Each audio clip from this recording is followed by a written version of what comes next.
You're watching the Wrestling Nerd Broadcast. Now here's your hosts, Tom, Nick, and Dave. It's you, it's me, it's N.R.D. It's you, it's me, it's N.R.D. Uh-huh. Let's start the show. That is right, ladies and gentlemen. It is you, it is me, it is TND, and welcome to episode 195 of the Wrestling NRD Broadcast. I am one of your hosts, Dave Canning, the current reigning king of the nerds. And ladies and gentlemen, this is not the only piece of hardware I have, because I've jokingly worn championship rings on this show before just to simulate how royal and regal I am. But I did get something very important since the last time we met, and bam! No diamonds, no flash, no pizzazz, plain black band, baby. I got married since the last three of us all gathered. Yeah, we saw in the greatest episode that's ever come out. It's arguably, if you haven't watched, folks, Tom put together, and I'll say this, I have yet to see previews or anything from our wedding photographers or videographers. I can't wait. So Tom arguably has the only footage of the wedding right now. So God forbid something happened, Tom was my videographer. So it's just people turning and waking. The fact that it's like Danielle's cousins and whatnot, I have is no the idea greatest thing ever. It's so good. So here I am having some gummy snacks to call upon my lost sailor at sea. I went to Disney for my honeymoon, and I must say, Nick's got one hell of a theme park in his backyard. Disney World is, first of all, shout out to Danielle, because she planned everything. I just showed up and helped contribute paying for it. We split the cost out. Hey, that's 99% of marriage right there. Half of it showing up. And I was like, I need like some candy to bring back that I can like chew on all the time. Boom. Gummy Disney characters. It's fantastic. So you saw a bunch of wrestlers there, huh? What's that? Did you see a bunch of wrestlers there? I did. So folks, I was on my plane. I was on my plane from JFK heading towards Orlando, and all of a sudden the stewardess walks up to the gentleman in the row in front of me. He's like, "Oh, you hit the jackpot. You're getting upgraded to first class." I'm like, "Oh, lucky guy." Stands up. There's a Major Wrestling Figure Podcast logo on the back of his jacket. Dude stands up in the aisle. I'm like, "Holy shit, that's Matt Cardona." And fucking, we're standing next to each other in baggage claim, and I'm just like, "What's up, broski?" Just fist pound. I know wrestlers hate getting bothered at the airport, so I don't want to take up any time of his. And he's like, "Oh, hey, man, you just get married? Congratulations. Going to Disney World? Save some of that money from Disney so you can spend it on whatnot tonight." Oh, my God. I was like, ever the shill, this man. So shout out to Matt Cardona for being very friendly in the airport. And then I saw Shotzi Blackheart at Magic Kingdom, I think is the part. No, I'm sorry, it was Hollywood Studios, because we were on the Toy Story Mania ride. But she was with her family, didn't even try to say hi. Because again, these people are actual people, and I'm not a terrible person trying to bother anyone for a photo when I just the. You mean you didn't bring 35 Funko Pop boxes folded on a piece of poster board for them to sign all of them? I did not, because I was too busy like focusing, because the Toy Story Mania game is a shooting game where like you do it's a lot of fun. I was too focused on trying to beat my wife in that, so which I did. Yeah. So, we know Dave loves beating his wife. Yeah, there we go, everyone. Marriage is over. But yeah, Walt Disney World is a trip. I built a lightsaber. It's over there. It's fantastic. Like, I met Chewbacca. I hugged Chewbacca. I initiated Chewbacca into the hug club. Let's go, baby. So a lightsaber, that's like a wand from Harry Potter? Yes. Except you could kill someone if you touch I know the hard-hitting question that everybody wants to know, and that is, how much taller, like how many Chewbaccas taller is Tom than Chewbacca? I mean, you can fit Chewbacca in the entire frame. He's standing. I mean, every photo I have with Tom, he's scrunched over. So, yeah. I mean, I'm very tall. Yeah. And the Wookiee to human measurement system, it's different. So I couldn't get an accurate measurement. I measure myself in freedom points, also known as Patriot Power, and I am 13 bald eagles tall. Wow, that's pretty tall, ladies and gentlemen. Pretty tall, sure. Yeah. Speaking of bald eagles, we stopped, of course, at the American Pavilion in World Showcase in Epcot, where everyone likes to drink around the world. I don't know how the fuck anybody does that, because that Florida humidity is no joke. And I swear, all I wanted was water. I did have a lot of water around the world. Don't get it twisted. And I did have several beers, and I checked like 5 in that day. But like, I couldn't do an alcoholic beverage in every country. I was like, alcohol, water, water, alcohol, water, water, water. America, chug a beer, water. It sounds like me, Tom, and JP at your wedding. We had alcohol around your wedding. It was amazing. Do you know, Dave? Do you understand how much I drank at your wedding? I mean, it was an open bar, pal, so I hope it was a good. I want to let you know. Before your first dance, I probably had 7 cocktails. Listen, After you gave your a first beautiful dance, reading at my I wedding. had about 17 drinks. All right. You gave a beautiful reading at our wedding, Tom. And so I would Yeah. like to publicly thank you for that, first of all. Oh, you're welcome. It was amazing. And literally, folks, could not have asked for a better day. I mean, so we got married on the water. The sun's kind of beaming down, so it's a little warm just right there. But I'm looking at Tom, and I can't tell if I'm sweating or if I'm crying, because all I just knew is there's water here. I'm like, I think it might be a bit of both, but you did so phenomenal. I had so many people come up to me like, I would expect him to come cut some WWE promo. He did a beautiful job. And I'm like, Should have cut that way another works. promo. Yeah, I had a couple folks talking to me, and I'm like, oh, thanks. This is weird. I'm wasted. Who are you? No, it was no. I was relatively sober for drinking so much, because I was drinking so much water with my cocktails. I was having a cocktail and 2 waters. Shout out to everybody whose napkin I stole that night, because I just had to keep like. Shout out to my boy Shaquille. Shaquille. There we go. I was about to say our server, Shaquille, that man was so real. And then Megabed, we pushed our beds together and jumped on it. Shout out to the guy in the van that drove us back. He was. I didn't like him. Oh, that was what's his name? He was cursing, and that's my job. Heavyset white guy? Yeah. Oh, what the fuck's his name? Oh, I should know it. He almost got us killed on the way to your wedding. Pretty intense. But yeah, speaking of intense, if you miss the wedding, you missed the wedding of the year. It's the best day of my life, quite literally, because I got to have you guys there. I got to marry Danielle, have my dream DJ. Literally, John Cena was in attendance. I want to say this. Oh, boy. I've been to a lot of weddings. That DJ, hands down, the best DJ at a wedding ever. Yeah. I mean, when you get your professional videos and stuff, you're only going to see me dancing because I didn't stop. Yep. Yeah. Shout out to the food spread too. It's a very, very, very well done food spread. The Grandview does food so good. By the time we got to dinner, I was like not even really needing dinner anymore, because we kind of went hard on the what was the thing before where we got real drunk and they had food in every corner of the room. Yeah, dude. Yeah, that was pretty intense. So what also is pretty funny. So the dessert, I think I brought it to you. May have ended at your table too. But they had like the milkshake station. And I remember they're like, so obviously they brought us over there before they brought everyone else out there. And they're like, here's the milkshake shake. I was like, oh, let's go with the sprinkle rim. She puts a straw in there. She puts a chocolate covered pretzel in there. Yeah. And then she goes, wait, it's still not done. And throws a donut on top. And I'm like, I love you. Like, I just got married and I just have to let you know I love you. And she's like, it's okay. It happens all the time. I'm used to it, babe. Too. But no, Grandview in Poughkeepsie does amazing food. If you ever get invited to a wedding there, folks, go. Ask for Shakir. Shaquille. Shaquille, excuse me. Sorry, Shaquille. Speaking of and DJ Bar, shout out DJ Bar, because he was just flipping phenomenal.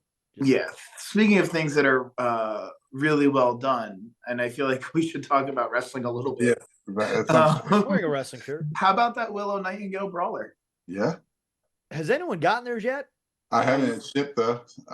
Fully out of the game. So I don't know. It has shipped. It looks very good. Again, my fear about women's faces is that they tend to be painted on, which just loses something in the appearance when you get it in person. It looks good. It honestly, with her eyes closed though, it looks like a chibi. Chibi. I think it's chibi. Chibi. So, yeah, I mean, it looks really good. Again, I've never seen like a, I mean, the teeth detail is great. the fact that it's like each individual tooth is there. Yeah. We're I think it trying to looks like her. see, I think it's great. like just the John Tenta that I just opened up, like it's just a white Yeah. ball in there. Whereas like those are individually drawn or cut out, whatever it may be. So I've seen a video of her talking about it, and she seemed generally excited. Like it was like her first action. might be her figure. first figure. I'm not sure. I don't think she has an AEW figure. No, So I don't think so. But yeah, the Willow one looks good. I passed on it, but Also, another new person that's got a figure, Doomhausen, because Danhausen's never gotten a brawler ever before. which was weird. Was that even announced? That's just Nope. a random. They just throw one out there. It's cool. Once again, not for me either. It's but cool. And again, it's Danhausen putting it out. I don't get it. Also, did you see? I think it was Danhausen selling it himself $8,000 for the holy hand grenades. $8,000 for a 10-piece figure. It's the rarest micro brawler. And I want to point out as well, it's not even free shipping. How much is the shipping? $423 plus taxes. Oof. I hope it comes. So you're paying, if you're buying an $8,000 figure, that's a lot. With taxes, you're paying a lot. Yeah, holy shit. That's so fucking dumb. Not for me. It's cool. It's cool, and I want JP to have one. Black before I did that, put it in my collection, and just be like, yeah. I'll say this: who needs a 1 in 10 micro brawler when you can get a chase pin from the Masks and Paint? Are you keeping the Danhausen mask? Would you like it, Tom? Yeah. Come back to New York and I'll hand it right to you. No taxes, no shipping. I'll be over for Christmas, so. I mean, sure. I mean, listen, I bought the Dusty Rhodes Brawler for Nick, and I kept meaning to ship it and ship it and ship it. He showed up in New York eventually, and I just gave him. I had the he's made the trip back to Tampa. Chase. Who is it? Who was the actor who had a brawler? David Arquette. I had the David Arquette chase for JP for like months. And I gave it to him at the wedding. When we surprised you with him coming to the wedding, you were like, "I'm gonna get to hug JP." So, I just want to make sure we're recording quick. I was a little worried there for a second, but yes, no, yeah, but no, this is yeah, it's pretty cool that I got a chase pin. I never got one before. Yeah, I think I'll post it, see if anybody wants it for $20, but I don't think anybody will because I don't know if anybody that collects the chase pins. I don't think anybody I just feel like nobody wants anything right now. Yep. I mean, the only problem with opening this up is once I put it on my corkboard, I'm not going to remember that it's a chase. But join our Patreon to highly improve your chances of getting a chase brawler or pin. We've got a laundry list of people on there who've got chases, whether it be pins or brawlers. So you want to join our Patreon. This is all the chase brawlers that we've gotten that I wrote down. Yep. What do we think of Bad Blood, by the way? Did you guys watch Bad Blood? It was bad, and there was some blood. There wasn't some. There was a shit ton, and it was all in the first match. I saw parts of it. So just to let you all know and be completely transparent, last night I DJ'd a homecoming dance at high school, so I didn't get to watch Bad Blood live, but literally I sat in my bed while my wife slept and watched the Hell in a Cell match and the main event in full. And holy shit, it was a 2-match show, but those 2 matches fucking delivered. Like, the Hell in a Cell between Drew and Punk is probably the most barbaric and I say that in a good way, barbaric match WWE has produced in Ever?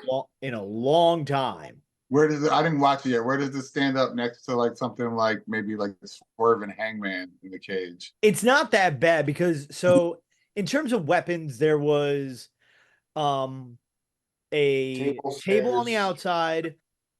They broke the legs off and flipped the table up. They flipped the table upside down and kept trying to like poke each other's face into the legs of the table, which was different. They used a toolbox. Apparently, that's what cut McIntyre. Really yes, bad. he throws the toolbox at McIntyre. Hold on, I'm gonna show this. It's fucking graphic. Because he needed like 15 staples, I heard, to close it up. Hold on. Ooh, yeah. I've had staples before. It's no fun. Yeah, it's pretty wild. So yeah, that match had a rivalry worthy of being in the cell, and it paid off. It was fantastic. There was the most brutal spot. So literally at one point, Drew is just blood gushing down his face, and he pulls out a black bag, and you're thinking like, oh no, tax, it's tax. And he dumps it out, and it's all the friendship bead bracelets. Like it's a bunch of them. And then he like tries to and he like dumps them all over Punk. And then like Punk is sitting like on his knees in front of the bigger set of steps on the inside the ring. Drew goes for the Claymore. Punk gets out of the way, and Drew like hits his lumbar on the like corner of the steps, and I'm like, Jesus fucking Christ! I saw that. That was scary. Rough. Like it's stuff like that where you almost like. I feel like most of us have felt that kind of pain before, where you just like. Oh yeah, we've all Me- totally fallen on our lower back on a corner. Like, oh, dude goes through a table. Oh no, dude like hits his lumbar, and they're like, oh. And it's crazy because Drew McIntyre and me are the exact same age. We're born the exact same year, and I mean, I know I'm not pretending like I'm the same specimen of any kind. Like even like I mean, the only thing that me and Drew McIntyre share is that we are both like humans of some sort. We're not like that's the only thing in common. And facial hair. But I know that if I hit my lumbar on something, that it would be like a month recovery probably before I would like even be able to do anything. So yeah, it was not pretty. And what's McIntyre. wild is Punk eventually gets up, scoops up the beads that are now sitting in like pools of blood, throws it in, puts it in McIntyre's mouth, wraps a chain around his knee, and then hits the GTS. Beads go flying. It's fucking wild. Like but and the like crazy thing is they never exited the cell once. So that's awesome. Would shout out to them for being able to have such a brutal match in the confines of the cell. I'm gonna have to and then my predictions, I went 5 for 5 on our YouTube short. Shout out everyone for checking those out. I mean, was that an official crown defense against yourself? I defended against myself. I'm not good. Married Dave against unmarried Dave. Married Dave retained. So let's go. But then Damian Priest beat Finn Balor. Liv Morgan defeated Rhea Ripley, but there was a huge botch in there. So apparently Raquel Gonzalez or Rodriguez, whatever her last name is now, came out too soon. And so the referee saw her and had to call for disqualification. Whereas it was supposed to be Raquel comes out, hits Rhea, and then throws Liv onto Rhea for the win. Even though Raquel still put Liv on top, even though like, no, it's a DQ. It doesn't mean anything. It's symbolic. Okay. So there was that. And then and Goldberg came out. Goldberg came out and Gunther shot him. And let me just say, Gunther is slowly becoming my favorite wrestler. Like, give them he's like, Bill, I told you were my favorite wrestler. Bit of a lie, but that's okay. Why can I respect a man like you who just uses the business for money? You have no respect for this business. He's like the Gerald of the WWE. Exactly. He really is. He might as well be French. Yeah. And then what should we call it? Goldberg's son Gage is there in his Colorado shirt. I literally had I was like, did Colorado have a bye this week in football? Because Gage is on the football team. I'm like, huh? He should have got in the ring and took his shirt off. That's the only way I would have noticed. I was like, there's no way Dion is letting this kid go play, get bump in the ring. There's no way. He ain't no Deacon McMahon. I can't lie. I was like, please tell me Coach Prime is going to come out here and take a chop from Gunther. But I don't know who that is. Yeah. But then Bailey versus Nia Jax. Hold on. Before we get to that. Oh. That crown jewel title is so stupid. Oh God. I like the idea of the match. I like the idea of the match. The WWE champion against the Universal champion, no titles on the line except for now this new crown jewel title, which is hideous. Yep. So dumb. Cool match ideas though. I do like the match ideas. I will not be watching. Yeah, Bailey versus Nia Jax. Hold on, because I have things to say. Because if you notice, we put a Facebook post out this morning, and I put it out on Sunday. Excuse me, when you're watching this. But yeah, this whole crown jewel. I've never watched a Saudi pay-per-view live. I have watched highlights through Twitter afterwards, but I've never watched a Saudi pay-per-view live, and I will continue to do so because it is bullshit what they're doing out there. They're contractually obligated to put on 2 shows over the next, I think they got 5 years left on this contract, maybe more just because COVID messed things up. But again, I agree with Tom. I like the concept of the match. My only problem with it is right now, as it stands today, the day of recording, obviously Gunther versus Sammy happens tomorrow night as we record this.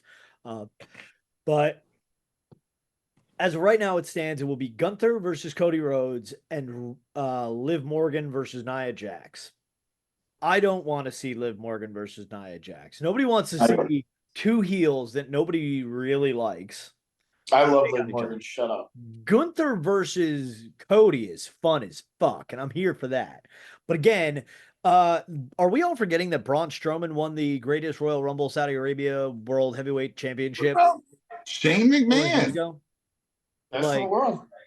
Best in the world. Not just the best in the world thing, but no, Braun had that green title that I posted. He won like the Super Royal Rumble, the greatest of the.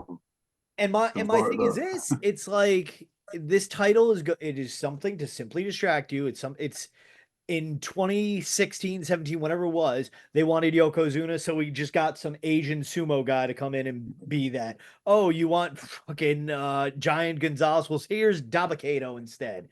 They don't know what the fuck's even going on in the world of wrestling. The fucking Crown Prince still thinks that Yokozuna and Lex Luger are able to main event the show. Like, get the fuck out of here, my dude. I mean, that would be pretty cool, though. This is a big, shiny item to distract you through Saudi Arabia's propaganda agenda to make you think that there is nothing bad going on over there. If anybody knows anything about somebody with the crown that has unrealistic expectations, it would be the members of this show.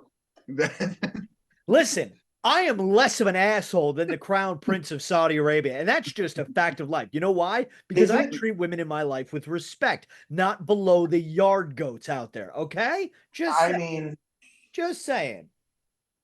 Okay. I'm just saying. The fuck's Saudi Arabia. So Nia Jax versus Nia Jax is the thing that happened. That match was about The Rock. Hold on, we'll get to that. Nia Jax versus Bailey was terrible. Yeah, it wasn't good. Nia Jax went to do a Hurricane Rana out of a powerbomb, and it was just a powerbomb, and Bailey sold the Hurricane Rana because Nia Jax couldn't do it.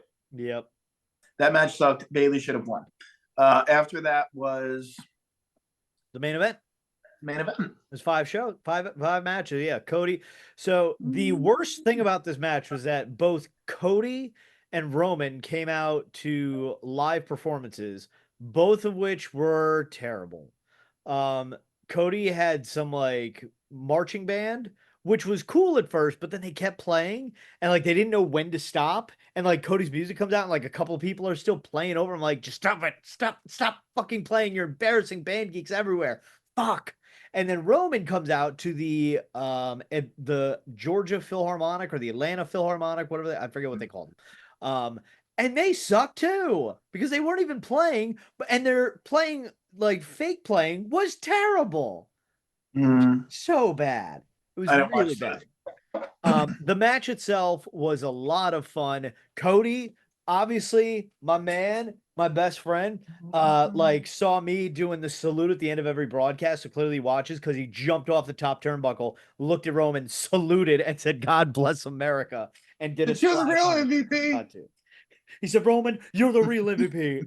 Whoosh, But yeah, and so Solo the Tongans come out, God come out, and then all of a sudden another hooded figure is there, and a lot of people at first were yelling yeet yeet yeet, thinking it was Jey Uso, but it was in fact his brother Jimmy coming back, and like Roman goes, "Are you with me?" And Jay goes, "I'm with you," or Jimmy goes, "I'm with you," and they hug. Oh my god, that was really cool. That was done very well. It was you could done tell very well. Tongaloa had nothing to do with it. Yep. And then of course at the end Cody and Roman win. And then all of a sudden Cody gets beat down. Well, yeah, Cody and Jimmy or Roman and Jimmy start walking off. Bloodline starts beating down Cody. Roman and Jimmy come back and make the save. The crowd got so jazzed when that happened. Like, let's go. And then The Rock came out with that title that he's trying to make happen. Final boss. He's the final boss. So I'll say this. We were all hoping for Bloodline Civil War. I don't think we're getting that. Although we could, because you could do just with Cody in there. If you do 4-on-4, you do Cody, Roman, Jay, and Jimmy. Like I'm sure Cody can get Jimmy to come over and help him out. And then, but didn't Kevin Owens turn heel too? Yes, I was going to get to that. Yeah. So fan footage leaked and showed Cody at his bus after the show, still in his gear of the belt, and Kevin Owens came up to him. They started yelling, a little shove, and then Kevin attacked Cody and turned heel. Now, the reason I heard they did it this way rather than doing it in the arena is because they were fearful of how people react to heel turns nowadays. They cheer it. So this way it's more, oh my God, could this be real? Whoa, kind of. It was a smart move. Yes, it's a smart move and it's something different. So I'm excited. This is my only problem with SmackDown being on Fridays and then Saturday pay-per-view. I now have to wait 6 days to find out what the hell happens. Whereas like it used to be pay-per-view on Sunday, what happens, cliffhanger, and now we just wait till the next day. But yeah, so I saw on Twitter someone posted like a clip in the crowd of Solo and whoever, and Solo's like, "This is all on the plan. This is all on the plan." When The Rock came out, so it's clear to me. I think that The Rock is going to be with them. Oh yeah, 100%, 100%. I am. I don't think The Rock excites me anymore. I didn't feel anything. He does still, like, you hear that music and you're like, whoa. Sure. Then he's got that stupid ass belt and it's like, It's one of those things. The Instagram thing. Oh, go ahead. Did you see the Instagram thing that he posted, like the rant that he went on, that he like videotaped himself after? Oh no, I did not.